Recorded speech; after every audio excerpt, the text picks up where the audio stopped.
நான் தான் உங்கள் ஏஆர் நியூ பிரதர்ஸ். இன்றைக்கி நம்ம வந்து எங்கள் அம்மா என்ன செய்ய போகிறோம்னா கறி வடை செய்ய போகிறாங்க. அதுவும் பீஃபில். நாங்கள் வந்து சாமியா வடைன்னு சொல்லுவோம். யார் யார் சாமியா வடைன்னு சொல்கிறீங்களோ அவங்களாம் லைக் பண்ணுங்கள். யார் யார் கறி வடைன்னு சொல்கிறீங்களோ அவங்களாம் சப்ஸ்கிரைப் பண்ணுங்கள்.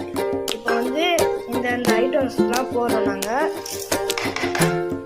இப்போ தண்ணி ஊற்றி கொஞ்சம் அளவாக ஊற்றி வேக வச்சுக்கிறோம். வேக வச்சதுக்கப்புறம் உங்களுக்கு தேவையான மிளகாத்தூள், தேவையான உப்பு போட்டு அரைச்சி எடுத்துக்கிறோம்.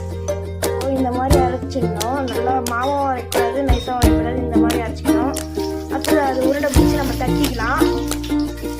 இப்போ இந்த மாதிரி தட்டி பொரிச்சிக்கலாம். இந்த மாதிரி தவால இப்போ இந்த மாதிரி பக்குவம் வந்துடும். நல்லா வறுத்து